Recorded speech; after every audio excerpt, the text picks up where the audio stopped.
छत्रपती शिवराय नुसतं नाव जरी उच्चारलं तरी अंगामध्ये बळ येतं, एक शक्ती संचारते, रक्त सळसळतं, काहीतरी करण्याची प्रेरणा निर्माण होते.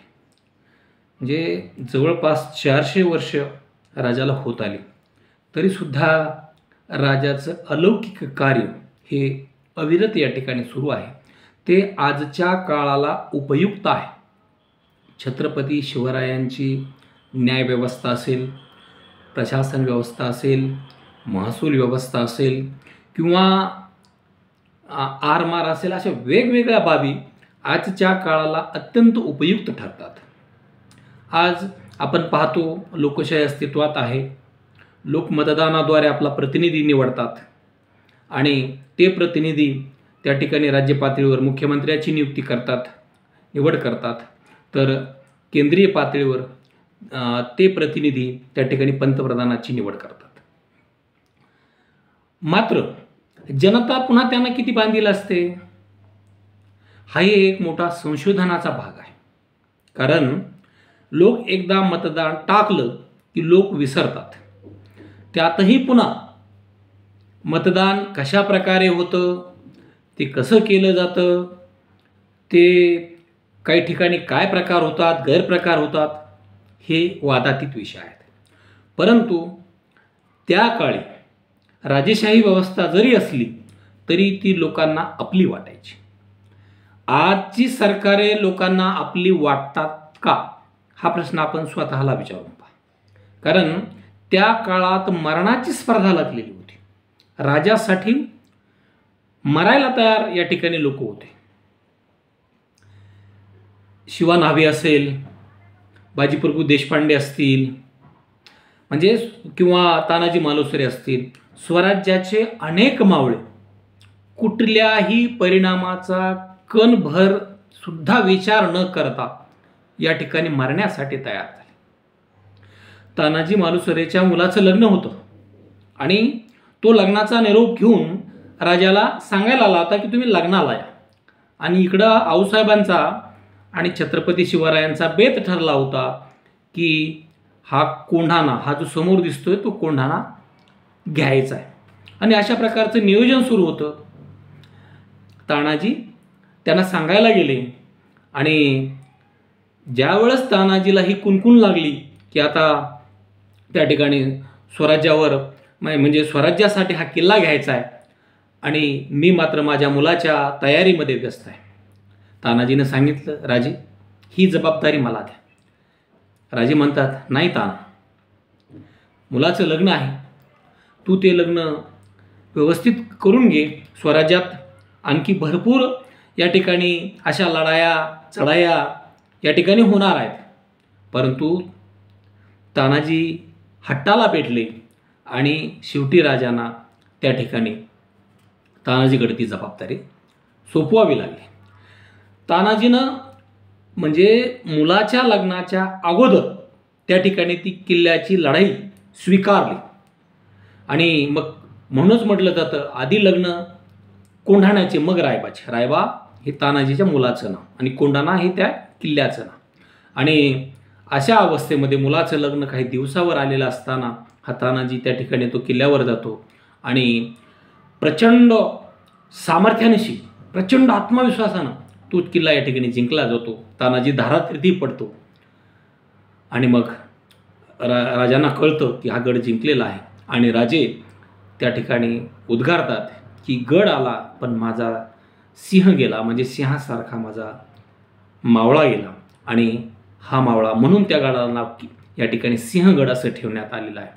तर ही मरणाची स्पर्धा का निर्माण झाली, लोकांना हे का वाटलं, तर याचे अनेक प्रसंग, अनेक उदाहरणं आपल्याला देते. लोकशाहीमध्ये सुद्धा या राजाचं कौतुक या ठिकाणी केलं जातं. अनेक राजे आहेत, त्यांना आपोआप गाद्या मिळाल्या, म्हणजे वारसानं गाद्या मिळाल्या. परंतु छत्रपती शिवरायांना हे स्वराज्य निर्माण केलं. वारसा हक्कानं मिळवलेल्या गादीवरती बसले नाहीत, तर त्यांनी स्वसामर्थ्यावर 18 पगड जाती जमातींच्या मावळ्यांना सोबत घेऊन हे स्वराज्य निर्माण केलं. त्यांनी आयत्या पिठावर रेघोट्या मारलेल्या नाहीत, तर अभिमानास्पद कौतुकास्पद कामगिरी करून हे केलेलं आहे. महाराजांचं कार्य हे अप्रतिम आहे, अलौकिक आहे. म्हणजे या शासन व्यवस्थेची लोकातून निर्माण होते अशा प्रकारची शासन व्यवस्था या ठिकाणी आहे. लोकांनाही आत्महुतीची प्रेरणा या ठिकाणी मिळते. एक होता जीवा म्हणून वाचला शिवा अशा प्रकारचं आपल्याला वाक्य ऐकायला मिळतं. तर हा जीवा नावीसुद्धा अशाच प्रकारे होता.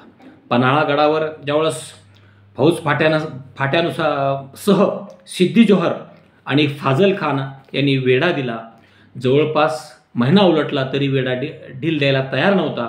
आणि मग राजाने तिथं एक थोडंसं जिथं सैल आहे अशा ठिकाणी छापा मारून त्या ठिकाणी पसार व्हायचं ठरवलं. परंतु तिथं एक खोटा शिवाजी तयार केला. आणि हा खोटा शिवाजी होता शिवानावी. हा शिवानावी त्याला माहीत होतं आपण पकडले जाणार आहोत आणि पकडलं म्हणजे आपण मारले जाणार आहोत हे शिवानाव्याला याची कल्पना होती. परंतु तो का तयार झाला हाही मोठा या ठिकाणी प्रचंड मोठा भाग या ठिकाणी सांगता येईल. आणि हा शिवानावी का जाणून बुजून मृत्यूला का कवटाळतो? तर त्याला कुठली जहागिरी पाहिजे का? त्याला कुठली आमदारकी पाहिजे का? त्याला विधान परिषद पाहिजे का? किंवा त्याला एखादं महामंडळ पाहिजे का? तर कुठल्याही जहागिरीच्या लोभानं तो गेला नाही. आपण मेलो तरी चालेल, परंतु शिवराय जगले पाहिजेत. लाख मेले तरी चालतील, लाखाचा पोशिंदा जगला पाहिजे या भावनेतून त्या ठिकाणी तो शिवानावी तयार झालेला आहे. असा पन्हाळगडातून वेढा या ठिकाणी सैल या ठिकाणी छापा मारून राजे निसटले. परंतु सिद्दी जोहर सावध झाला आणि सिद्दी जोहरांचा पाठलाग या ठिकाणी तो सावध झाला आणि महाराजांचा पाठलाग प्रचंड वेगानं त्या ठिकाणी तो करत होता. महाराज विशाळगडाच्या दिशेनं त्या ठिकाणी जात होते, धावत होते. आणि रस्त्यामध्ये घोडखिंड होती, ती अरुंद होती. आणि या घोडखिंडीमध्ये निवडक मावळे थांबले आणि त्यांनी सांगितलं, राजे तुम्ही जा, आम्ही ही खिंड सांभाळतो. आणि त्यांना माहीत आहे पाठीमागून हजारोंची फौज येत आहे, सशस्त्र फौज येत आहे. आणि आपण इथं काय म्हणजे किती लोक आहोत, हातात तलवारी आहेत, बाजूला दगडगोटे आहेत. परंतु बाजीप्रभू देशपांडे हा एक खडा उभा राहिलेला आहे, बंदा उभा राहिलेला आहे. आणि जोपर्यंत छत्रपती शिवराय विशाळगडावर पोहोचत नाही तोपर्यंत त्यानं त्या सिद्धीला त्या ठिकाणी अडवून धरलं. त्यांनी प्राणाची आहुती दिली, मात्र हटला नाही. कुठूनही ती ऊर्जा का मारायची स्पर्धा का लागली?